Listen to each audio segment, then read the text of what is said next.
Welcome to the Listen to Your Footsteps podcast.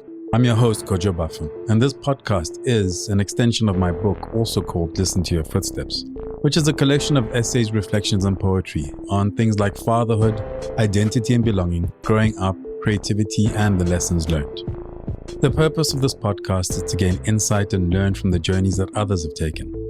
I explore the worlds of art, culture, design, business, creativity, and life from the perspective of Africans who are contributing to the redefinition of the continent and who we are. So my guest for this episode is Kenny Nzama, known to the world as DJ Kenzhero. But he's so much more than just a DJ, which I think we'll get into as we have the conversation. So Kenny, thanks for joining me. Thanks for inviting me. First question, what did you want to be when you grow up?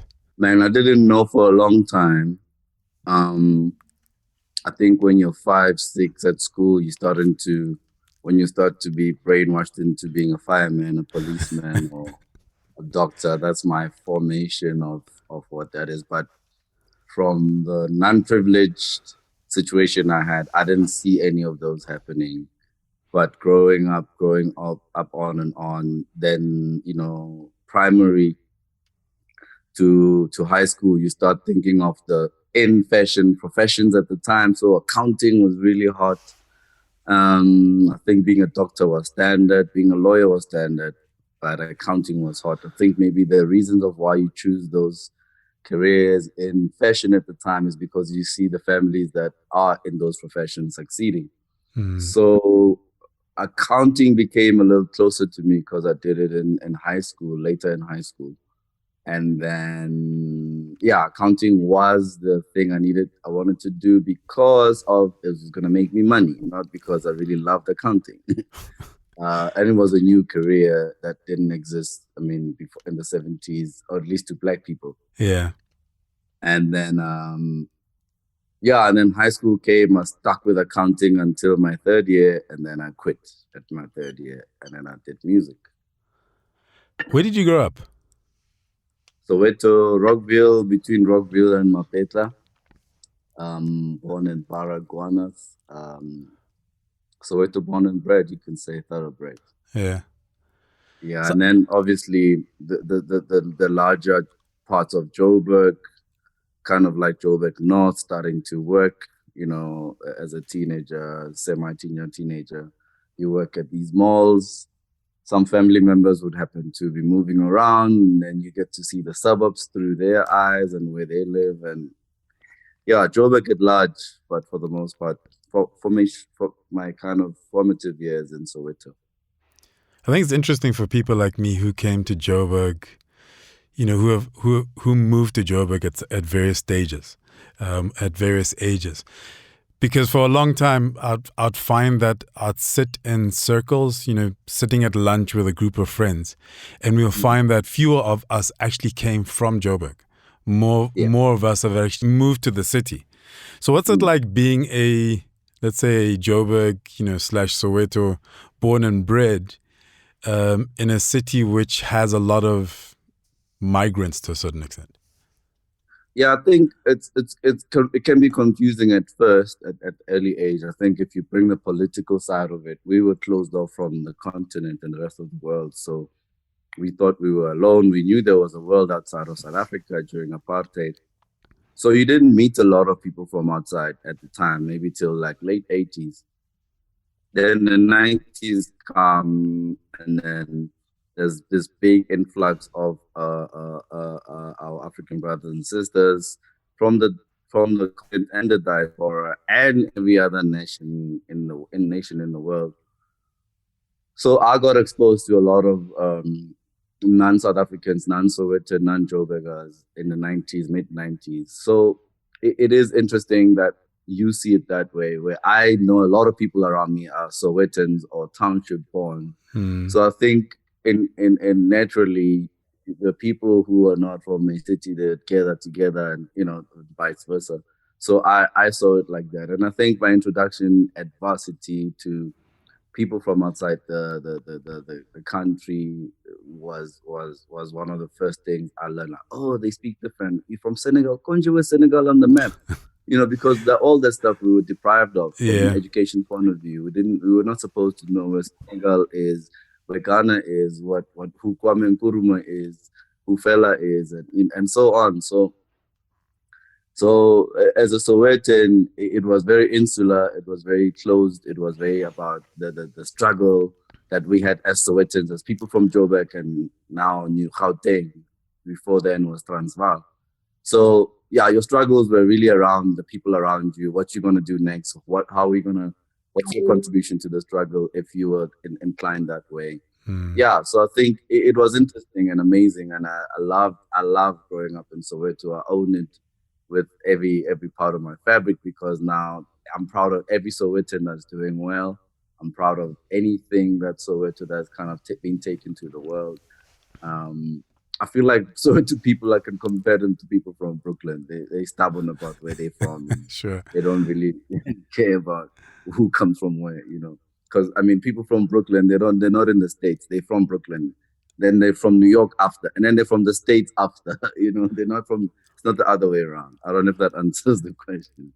Well, I mean, it makes sense. But my next question then is, there's Soweto, and then there's particular sections of Soweto. Yeah. So it's Well, I mean, it's like repping your hood and then repping your block, right? I mean, Rockville. A couple of weeks ago, I took my niece around because her dad is late, and I was showing her where we grew up, where we were playing. Immediate neighborhoods are Lamini and Snawani, and we would have to go to Snawani to go to the public swimming pool. And getting robbed and chased by the kids. Lamini was the same, was volatile. You couldn't just cross the street because they were fighting with guys from Rockville.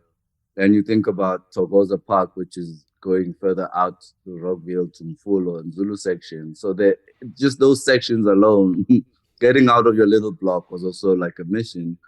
And I schooled in Mulapo from Soweto. So I used to walk from Rockville to Mulapo. And you can imagine I'm crossing the Soweto section upwards because I lived distancing in Soweto. Yeah. So yeah, it starts like that. Then you rep your immediate hood, and then you rep the hood as a hood, and then as you grow. But yeah, man, I have fond memories of growing up in Soweto. I think it's dope that you took your niece, because there is a value in knowing where your roots are, which is something that, weirdly enough, I struggled with, because I was 38 years old the first time I saw where my father went to school. Wow. Because I grew up in a total different country from where he grew up.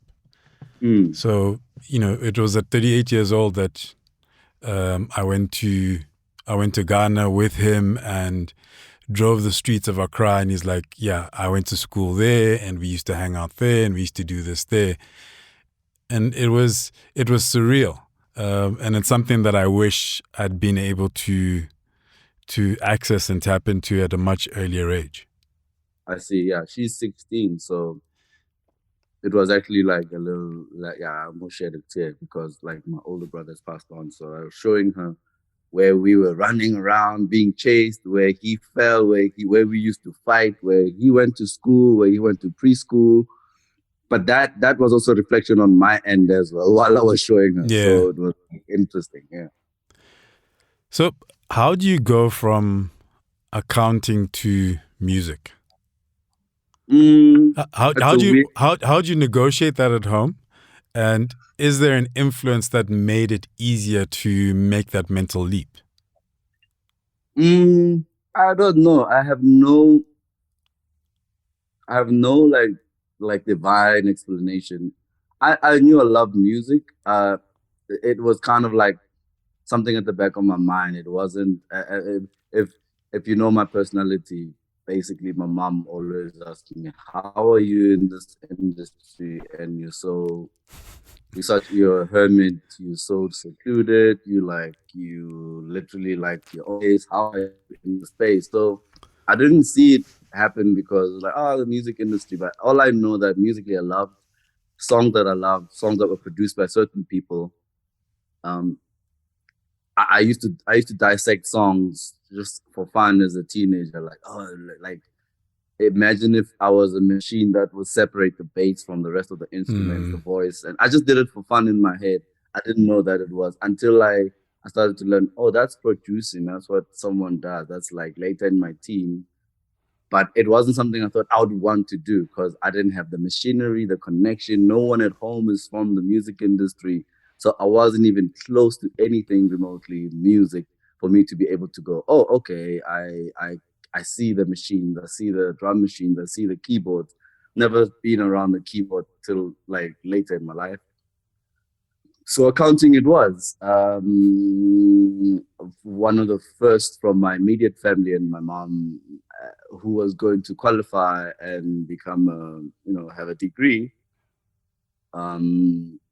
One of the first who was supported from ground up. I mean, I maybe took 1 or 2 years bursary, but for the most part, my mom worked and made sure she paid for my tuition. And then there I was, the one day I didn't go to school. And it wasn't even that I had started doing music. I used to pass. I was a good student. I never failed. Doing well. I aced accounting as my kind of future to be. But I remember I used to look weird in class. I was the one accounting student that didn't comb his hair, as I never did in high school. Yeah. That kind of didn't look like he was going to do someone's books. I'm remembering when I first met you, and the look has not changed that much in all these years. We've just grown older and got white hair. Yeah, you met me, I think, late 90s. So 10 years prior, I had the same look in the lecture. One lecture came in one day and I used to banter with me a lot. I used to be one of those kids, literally, who sat in the front of the class, asked a lot of questions. And I would have a small banter with this economics teacher. And one day he's like, "What are you doing in my class?" I was like, "Oh, another one of those banter moments." He's like, "Whose books do you think you're going to do looking like that?" And I looked behind me. I'm like, everybody is semi-professional. They're wearing their shirts tight, buttoned up, square shoes. And I'm like, yo, maybe I'm in the wrong class. You know what I mean? But that was something to keep in my memory. But then one day I just didn't go to school. I don't know what came to me. I don't know what happened. I just didn't go to school. I live with my aunt and my uncle at the moment. They just like, "What are you doing?" I said, "I don't know. I'm not going to school. I don't feel like going to school." Had to call my mom and she's like, "Okay, cool. Do whatever you want, but you know that you are out of the support belt, from home. Meaning you gotta go find a job. You off my pay. You're off anything that that was my expense of you." So I thought she was joking, and then she was real. When the months came, it was like, yo, there's no money, no pocket money, nothing. And I had to go get a job. This is me not really knowing I was going to get into the music industry, but I remember the people I met in Varsity are probably the people who influenced me the most. A guy called Bubesi, actually I saw him this weekend. Me and him loved music, going out, and I didn't know he was a rapper, right? The one day we're driving his mom's car, which we used to steal sometimes. He just flipped a freestyle while we're driving somewhere in Willem Nicole.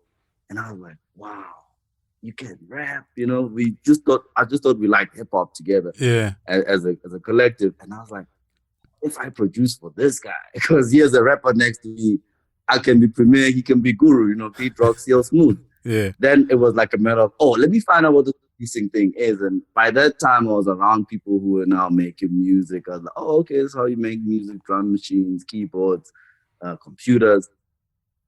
So my mind was set on, I got to produce music for this guy. He's right next to me. He can rap as far as I can hear.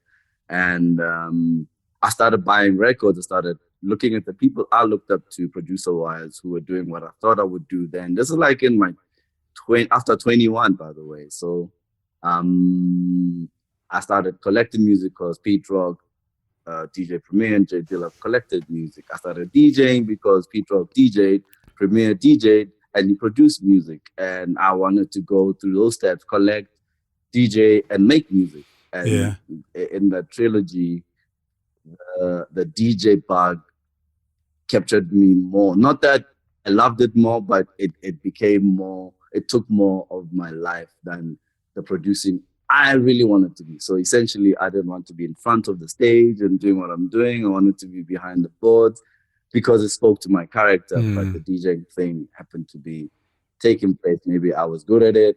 It took way more than I thought, because I thought it would help me in DJing and learning about the music, but it took over. I did have a stint, and I still do have a stint in producing stuff, but I mean, we can get into that. I remember bumping into you at was it Boston? Was it Boston or something? And you were sitting in studio with Bahamadia, and you were producing it.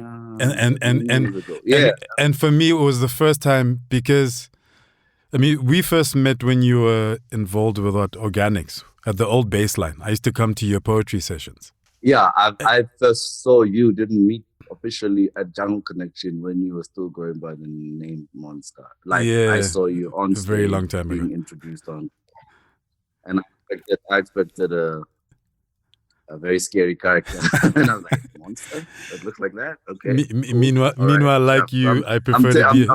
Yeah, I'm like, meanwhile, like you, I prefer to be at home and behind the scenes. Yeah, and I was like, Monster? Okay, because I was a DJ at Jungle Connection during the breaks when you guys were doing the poetry. I'm not bringing out files here. I would like to think that it was 99, 98. And that's, I think officially then we met through the scene. You were coming to my shows at Organics. It's an amazing period of our lives, I suppose. That scene was an incredible time, man. I enjoyed that time. That was dope. It was. I think because we were all just trying to figure it out, and we were doing it because, I mean, I don't know. So how I started performing was in Doornfontein, and it was because I was friends with Masauko and Neo. Black Sunshine. Well, I was not friends. I was a groupie. Yeah. So I was following them around the city, and I hustled a gig to write an article on them for Cosmo magazine, of all places. And so I phoned Neo, and Neo was like, "Well, we're performing at this place called Jungle Connection. So why don't you come there, and then you can interview us there?" And I was staying in Berea in those days. I was like, okay, cool. So I pitched up, and Julius Magweru, who I know from Lesotho, he was running it. So I was like, how? I was like, oh, okay. I mean, I knew him. He was younger than, he is younger than me, but his youngest brother was best friends with my brother. So I was like, oh, you doing this thing? And then Neo was there, and I watched them perform, and I interviewed them, and I'm looking, and I'm like, okay, so you can just get up on a stage and say your poems into a microphone. I mean, I'd been writing poetry for years. You know the host. You know the host. I've been writing poetry. I've been writing poetry for years, but I didn't realize that, you could actually just get up on a stage and mumble some words, and it's a thing. And that's kind of how I got into, that's how I got into the space. So because we're all trying to figure it out, and we'll all make it, I guess, making it up as we go. That's what was dope about that time. All of us, literally all of us. Because there was no scene before us. There was no poetry scene in the way we imagined it at our generation. There was no... The hip-hop scene was super incredibly small. Not a lot of DJs around. Not a lot of MCs around. Outside of the squatter camps and it was just like not a lot of events that were speaking to what we're doing. That's why it was fresh for us to do those events. And I need to mention it because I saw Julius about less than a month ago, and I had a friend of mine from the States, and when I was reflecting, I was like, because of Julius, I am doing what I'm doing. Because also the same thing with my divine intervention with Julius and Down Connection was I had just bought a car. I used to go to 206 a lot on Tuesdays, just as a fan of music. Followed Bionic, DJ Bionic, who's now my business partner, Bradley around him and Martin, DJ Bigger. And I remember having a car, and they were like, "Nah, there's this other place that happens on Wednesdays," because 206 was on Tuesdays, and I was called 206 drum and bass and hip hop.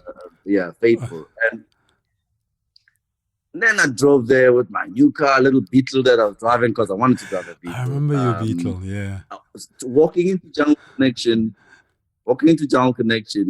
Let me tell you this story before that. So before that, a friend of mine used to work in the mall with me, used to like manage a clothing shop, like doing casual work and all of that stuff. And he used to borrow my CDs because I used to have a dope collection of CDs. And he used to borrow my CDs. I'll bring them on Monday. Sure, no problem. The one time he's like, "Yeah, there's this place that I'm kind of DJing." And I'm like, "You DJing? Okay, cool." Then the one time he said, "Come to Jungle Connection. This is the space. We do 1, 2, 3." I go there. So in the same story that I'm telling, it in both ways. First, it was finding my tribe. And I always say that when I talk to young ones, I'm like, find your tribe. So when I walked into the room, I said, "Oh my God, these people I've been trying to meet my whole life. You know, like they think like me. Half of them are not, their hair were not combed." Back to that varsity, teacher comment. None of them had combed their hairs, and they just didn't look. They were like me. They looked up normal according to society. They read different books that other people were reading. They knew more about the world than I did. And I was like, I found my tribe. And then I looked up the DJ booth was a little on the staircase. Yeah. And this guy's playing all my music. I'm like, "But you're playing all my CDs. Like, what the hell?" Like, The next week he falls ill, and he's like, "Yo, I'm not gonna make it to Jungle Connection. Do you mind just sitting in for me?" I'm like, "I haven't DJed in my life. Luckily, we're not using turntables or anything like that. We're using a CD player. So you have to wait for a song to finish and then play another song." Then I went up, and that day happens to be the maybe I'm lying. Maybe 2-3 weeks later or a couple of months after, it was Black August. And I used to play literally background music, nothing to make people dance, just kind of playing the King Brits, playing all the other poetry like stuff, the jazz and whatever. And then the one time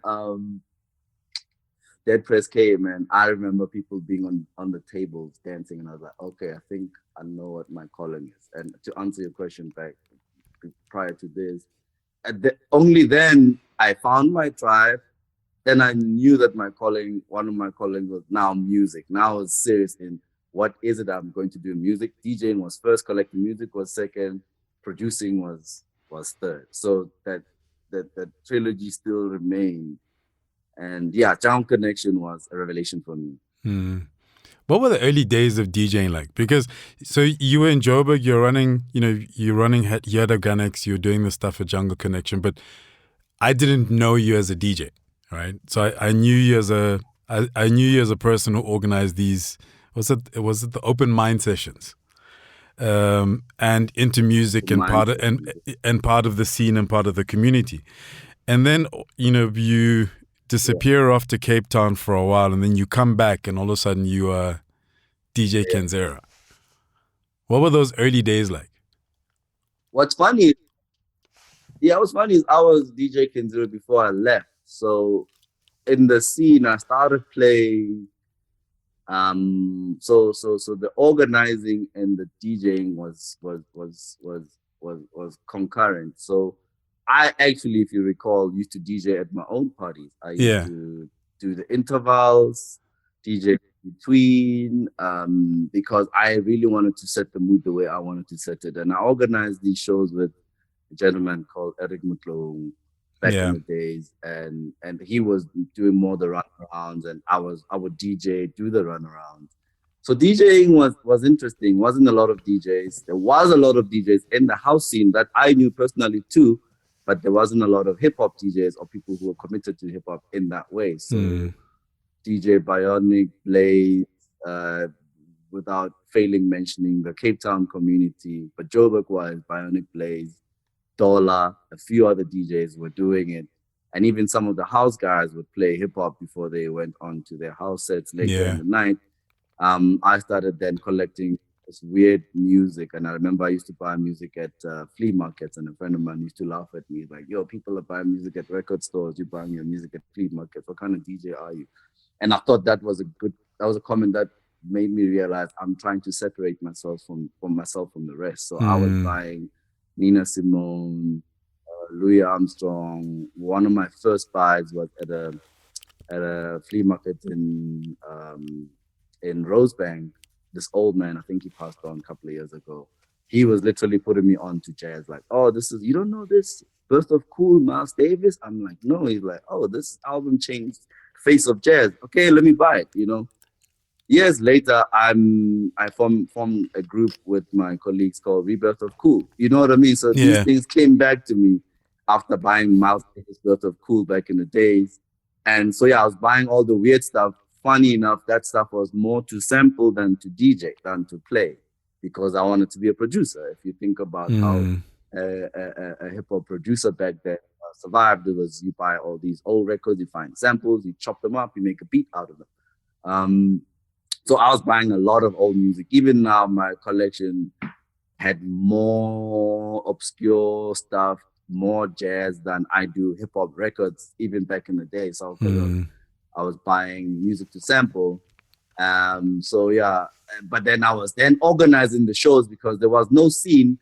I had to create a scene for myself. So I had to create an event for me to DJ, to link with other musicians. And till today, when I do my talks, I always say to the guys, you got to call yourself, They laugh when I say that, because calling yourself in our context, colloquially or dialect-wise, is like, you're crazy, because why are you calling yourself? So I say to them, my last gig is probably the gig I organized and I played it. And 25 years later, that's still the same. It's like, the last gig I played was Sunday, and it was Sound Supreme, and I was DJing at the gig, and I organized the gig. And luckily, I happened to also own the venue. So I've always built an ecosystem around me to create a scene and a narrative that I want, because I realized the things I want out of the music industry, no one's going to give them to me. They didn't exist, some of them, so I had to create them. In a way, it feels like the world, or let's say South Africa, caught up with you. Because you've always had a very specific lane, and like you're saying, you've created the platforms for you to, let's say, tell your musical stories, but you've also approached even DJing very differently from a lot of those around you. And if we look internationally, there's those kind of DJs have also come to prominence, let's say, over the last maybe 15 years. With people like Questlove, etc. I mean, who, as you know, I'm a big fan of. Yeah. But in terms of being able to now tell stories through music and through DJ, and you've had multiple, let's say, legendary platforms. I mean, you had Party People, which in itself was started to it holds a very special place in people's lives. From the city, from a particular era.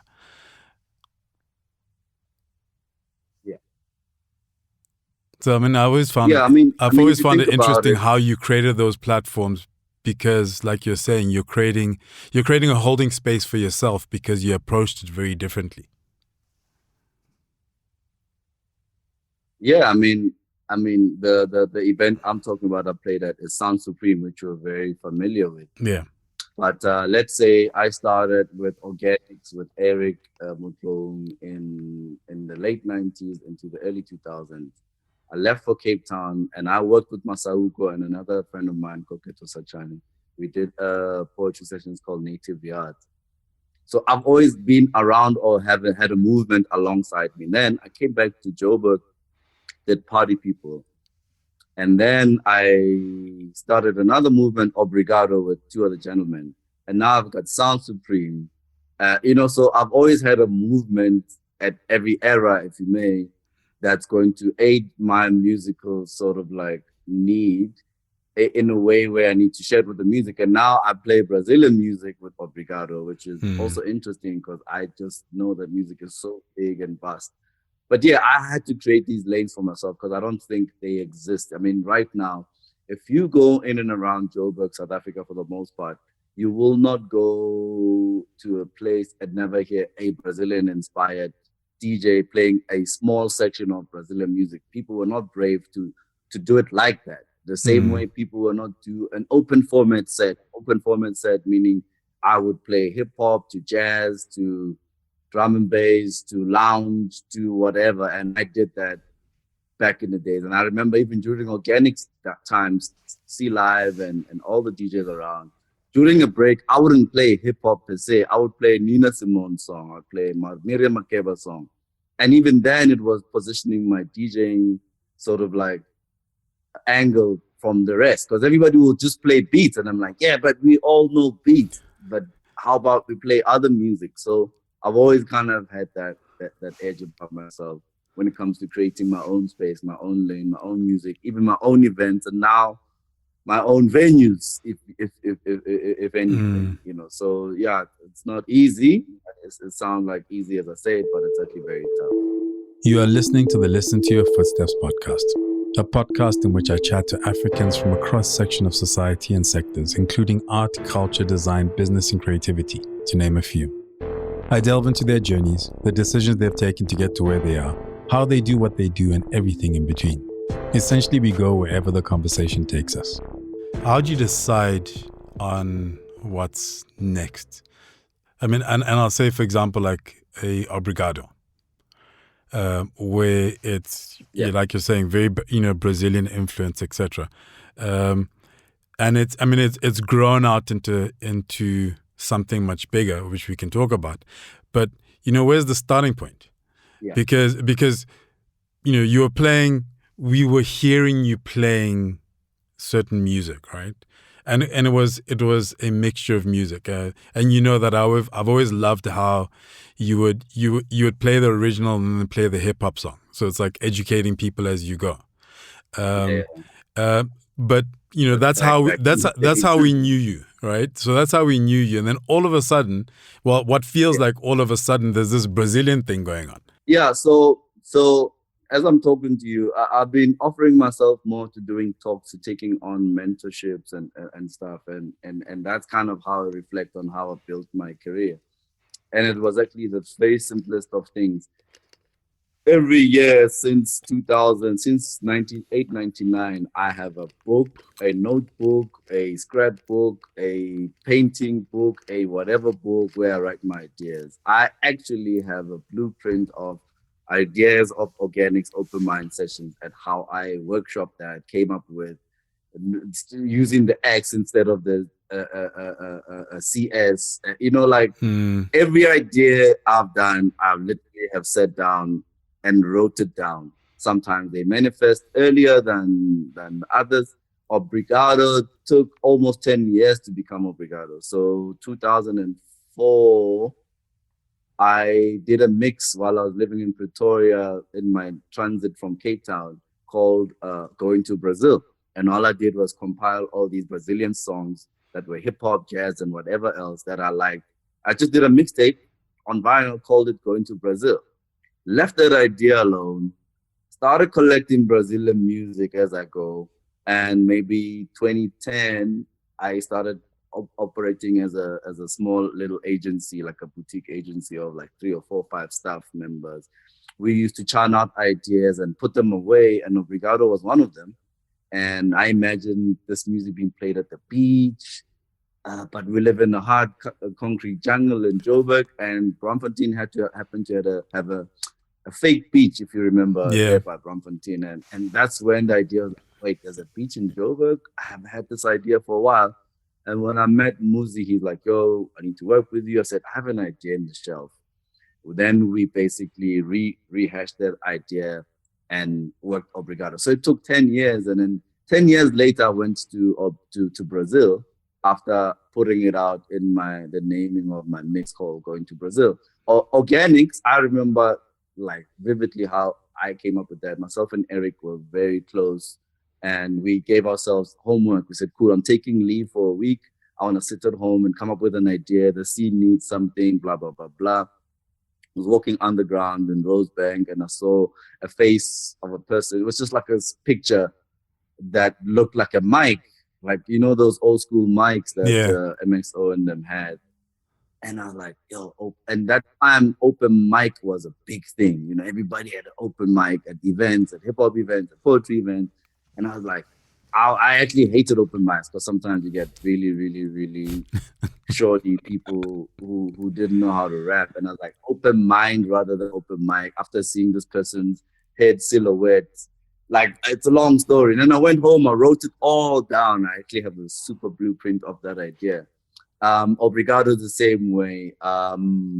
What else? Native Yachts the same way with Coqueto in Cape Town. So many ideas I've done that were also one-offs that I write down. So every year I've got, until I could afford a moleskin, during the Party People days, I have a diary of my plans that I'm going to do, whether that same year, the year after, or whenever. So I write all my ideas down. So from 1999 till today, I have a notebook, a scrapbook, a whatever book that I write my ideas that I'm going to do later, like right now. But I think the question was, how do these ideas come about? Yeah, I write them early, I manifest them, and then I execute when the time is right. Right now, there is an idea. It's not an idea, but it's a move I need to do. It's taken me a while. It hasn't been the right time. So when that happens, but I also wrote that down. And when it happens, it'll happen. So I write my ideas down and I manifest it. So the accounting and the economics and that thinking, or that part of you, has a space. It's just within a different space. Yeah, you know what? When I left that profession, I walked away. I didn't know I needed to use it. I literally walked away because I was doing the coolest thing, which was music.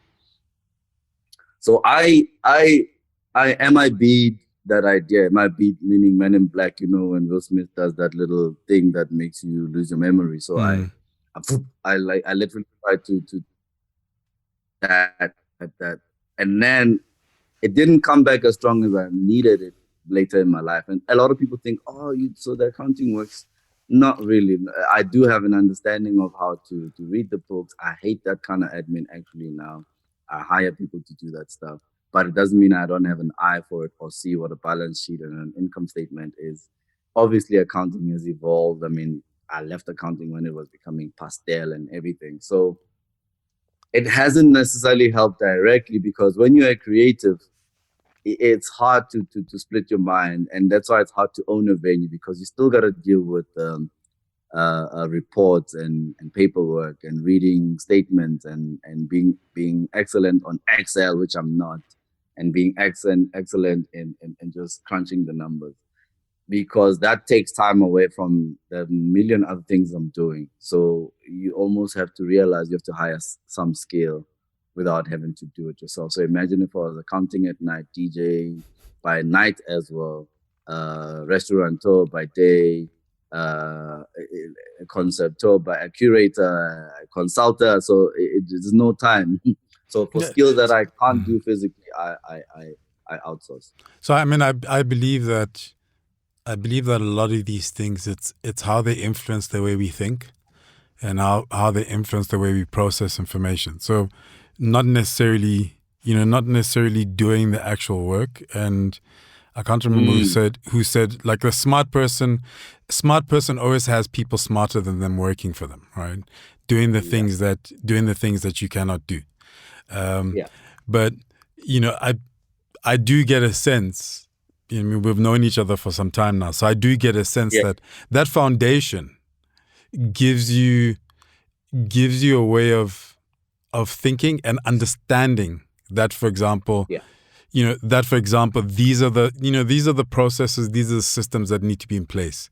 And these are the people or resources, including people, that need to be in place for me to be able to do that. And somebody who comes from let's say a purely, in inverted commas, creative background, I mean, that's the struggle with industries, across the media, let's say media and entertainment, in the continent, but also around the world, where people are getting screwed because they don't even have line of sight of that, like the basics of it. So that's interesting that you mentioned that. I was watching Willa M, which I don't know, people will be like Willa M interview. I'm a big fan of Willa. I heard an interview of his that's brilliant with He's Mad Skills. He's an incredible mind. He is And I've been following him since Behind the Front, just as a fan of a producer, Willa M, and now his mind. And he was asked about, he's educating kids now and stuff. And I think it was on the Talib podcast, and he said his regret of not going to school is not having a line of sight of structure. I think school would have given him the advantage of being able to structure and think of things in a formative way instead of just a creative way. And what you're saying speaks to exactly that as even a tiny little education of me going till my third year, that meant there's a lot I'm acquiring around systems, around thinking about how things work, how accounting works, how economics work, how this and that work. So economics works for me because I know when I started doing party people, I started dealing with currency and the US currency and all of that stuff. So somehow I had an inkling of what I'm doing. Accounting helped me go, oh, you got to calculate your profits and losses, and then knowing even the jargon of net against gross. A lot of, like, we just had a very big fight like a couple of years ago with a promoter who didn't know the difference between net and gross. They thought the money, you know what I mean? So those things can impede how a creative thing, and education is super important. When I heard Willa M say that, I was like, I'm a little privileged that I have higher education, even if I don't have a diploma or degree for it. I have that in me, and I learned. And he was like, he doesn't have structure. He's a creative at large, but structure lacks, and education would have given him that because the people around him have it inherently because of school. So you're right. School is important. and sometimes it's being able to learn what you don't know, or figure out what you don't know less painfully. So, for example, you're giving you talk about Will I Am, and maybe he's gone through some painful moments to get to the place where he recognizes that with hindsight, that that level of knowledge would have helped. It does not negate his experience, but it was maybe a bit more painful than it could have been or it should have been, right? Yeah. And so sometimes it's the awareness or the insight is when you know what you don't know. Because if you're using, let's say, the knowledge or the education to your advantage, it's also being able to be clear on, okay, I don't know that, but it's something that's important that needs to be taken into consideration. So if I'm going to do this thing, I need to make sure that that's covered. And if I can't do it personally, I need to find collaborators, employees, whoever, to help me with that specific thing. The people that you can trust that he was saying exactly what you just said. He was describing the ineptness of not knowing, and he was admitting that had I known, what you just described, he was saying that. He was saying exactly that he would have excelled, and he's finding out later in life that, man, if I knew how to do 1, 2, 3, could have been different. I'm a super big fan of his thinking. Yeah, like I said, I listened to an interview that he did with Mad Skills, because Mad Skills also has a podcast. What's it? It's hip hop stories, but it's things that people don't know about a particular person within hip hop. Yeah, I've gone through a few of those, but Willa I'm a fan because of what he's doing for the community, being in tech, being a producer who knows how to use music with technology. When I was listening to him, it seemed like I've gone through the same path with him, although he's gone through it in a terrestrial way in America. Yeah. He worked with a lot of agencies. I worked with a lot of agencies. I use an advertising mind a lot of the times on the brands I'm building. That's why the brands I'm building become brands, because I worked around brands where I was pitching to brands, doing strategy for brands. So when I was watching the interview, I was like, oh, so I've mimicked him without knowing, except he did it in a terrestrial way. Like, year to year, I consult for 1 or 2 brands. I put together a campaign for brands. So that helps me also take that into my own product, like Obrigado and everything else. You know what I mean? So there's other skills I've acquired along the way that I think a creative needs to be able to. I say it easy, making it sound easy that I have a venue, I do an event, but there's a lot of other stuff in between that have helped me acquire sort of like the skill set to execute everything I'm executing. I mean, 2-3 years ago, before COVID, I launched one of the biggest Corona international campaigns. And if I didn't have the background that I had of advertising and brand thinking, I wouldn't be able to do that. And then I take those insights and then use them into Obrigado and everything else I'm doing. So it's learning it doesn't stop. Yeah. Here's a random question. And it's just because I've been asked a couple of times, how do you stay relevant, right? And my answer is always like, relevant for who? Because that doesn't, it feels like a young person's world, and I have a teenage and a preteen in my house, and more I feel like, okay, music, popular culture, etc., is for them and it's their world. That said, I ask, what are your thoughts on this idea of relevance?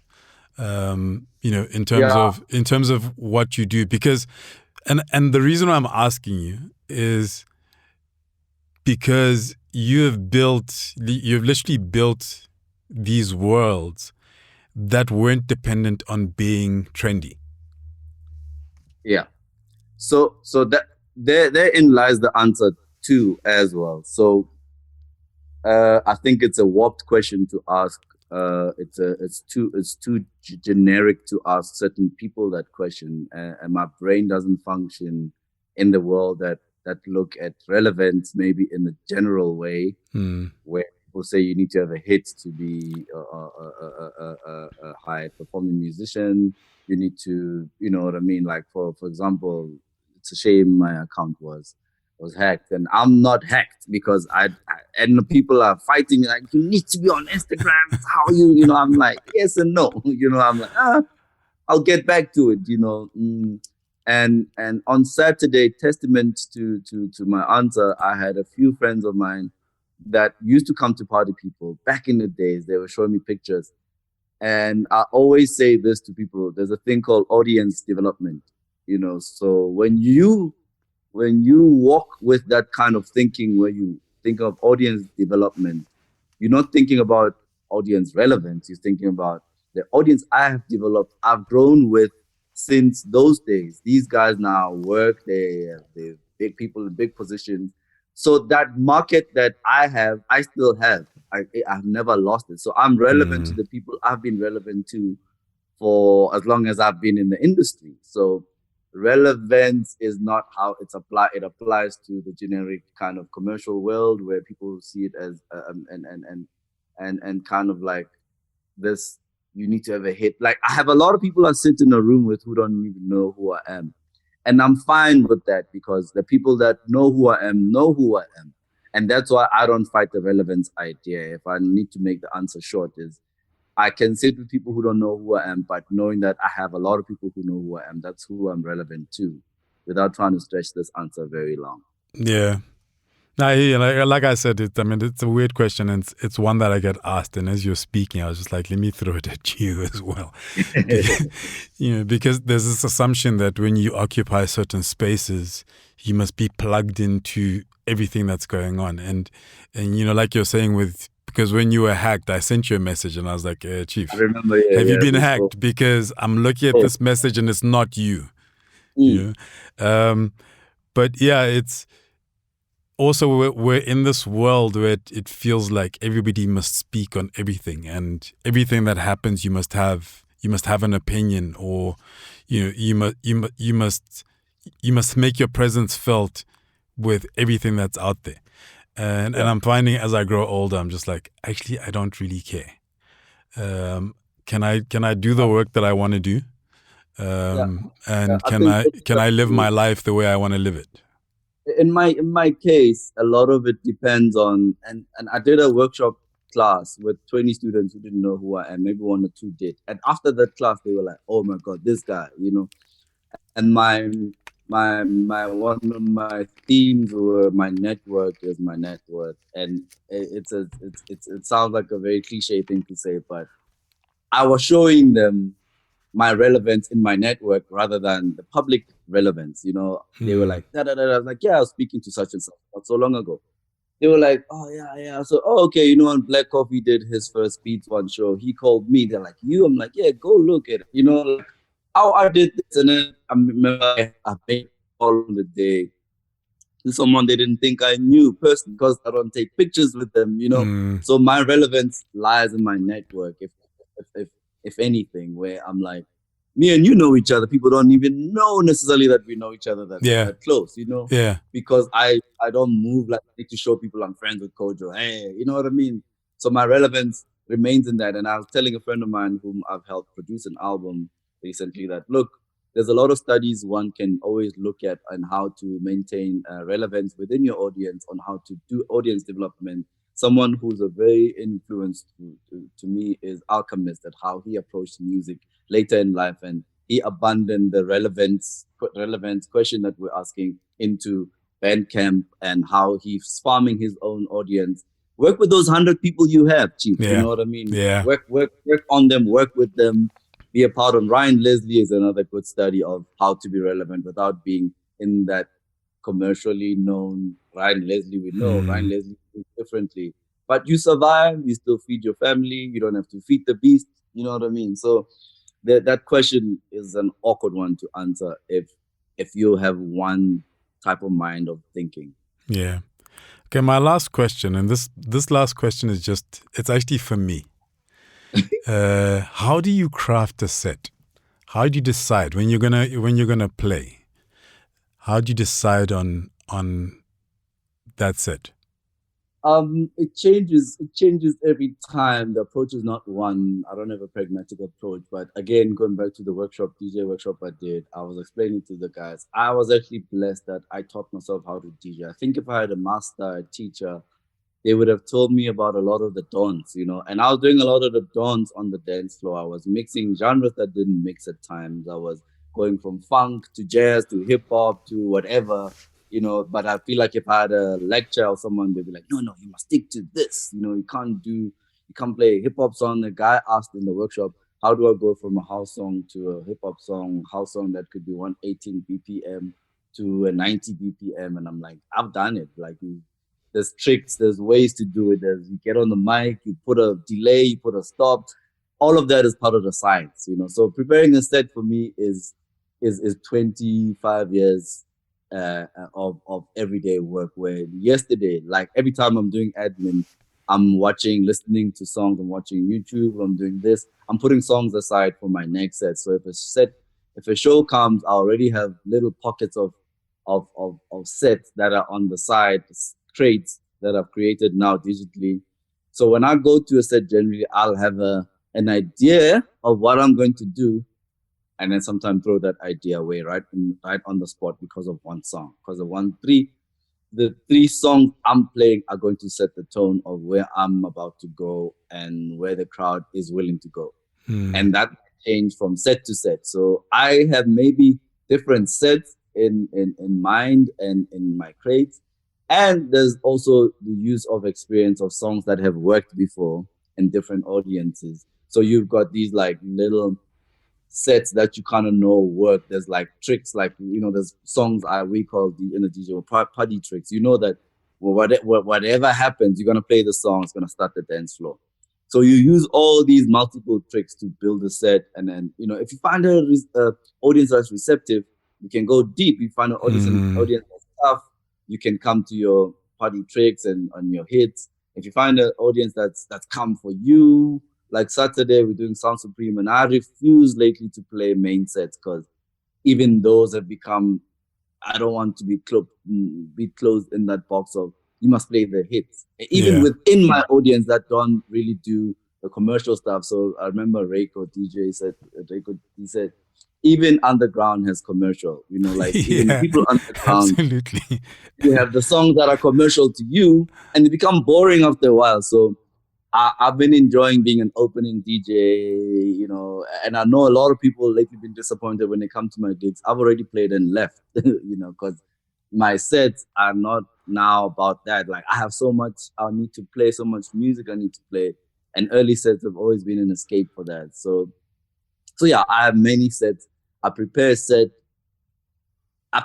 since 99. So I could pull a song from 99 I used to play and a song that I heard yesterday in one set. So that's a long and short of how I prepared for the set. That's funny because I don't, you know me, I don't go anywhere. But I love your sets and I love your mixes because they work for my environment, regardless of my mood. You're right. Yeah. And I've never really interacted with them. Like when you were on Sound Supreme, when you guys started Sound Supreme and it was on Kaya, and I remember people going, "How? But why is Kenny starting?" And I was just like, actually, it's perfect. Yeah. And to be honest, sometimes I only listened to yours, and then I would catch a bit of Muzi's and maybe even Temba's. But by the time we got to Louis Vega, I'm also winding down because I'm not a streets person. So it was like your mix fit my time on a Saturday afternoon and my mood and my energy. Yeah, but before we close, also, people have asked me this as well, and my answer is always like, I realize that I don't need to box people according to what's hot at the moment. That means I'm taking for granted all the music you've consumed all your life, and I'm reducing you to 3 years of the hits. So I've always known that. That's why, like, even now, songs that are playing that were never played by DJs. Like, I used to have Brenda Fassie's Stimuluses or La Sankomota in my crates, just waiting for the right moment, because I know that at some point you've heard that, and it's put an imprint in your mind neurologically. Yeah. You know what that is, and it's going to trigger you. So I don't take people for granted of how much music they've experienced in their lives. Then I need to go back and actually remind you that you know more music than you think. That's why I'm able to do the throwbacks. And even though I'm in a young audience, they would have heard Lauryn Hill from their mom. You would have heard Diana Ross from your mom. You know what I mean? And so it goes on. So it doesn't mean that you don't like, maybe it's not cool for your folks at the time, but hey man, after you've imbibed, after you've drunk a few beers, if I throw that Brenda Fassie, it'll remind you of your aunt, definitely. So I don't take people's music journeys for granted when I do. Well, man, thank you very much. It was nice catching up. Since we've been saying we must get together, but we never get together. We've done it on a podcast instead. Which is amazing because we leave a piece of history that we could have done privately, me and you, and we put it out for everybody to. When we discuss music, we kind of go deep like this, and now people have a privilege, or they're privy to some of our private conversations. Sure. Thanks, Joe. Yeah. No, thanks a lot. Peace. Thank you. Ciao. Sure. The Listen to Your Footsteps podcast is produced by Zebra Culture. If you have ideas of what we can do better, people you'd like us to have a conversation with, or would just like to share a thought, you can email me on info@zebraculture.com. To check out past episodes, go to kojobuffer.com/podcasts. And if you enjoyed this episode, please share with a friend. If you'd like to get a copy of the book, Listen to Your Footsteps, check out kojobuffer.com/book. There are details on the various spaces it's available at. I'd also appreciate it if you could leave a review or comment wherever you listen to your podcasts.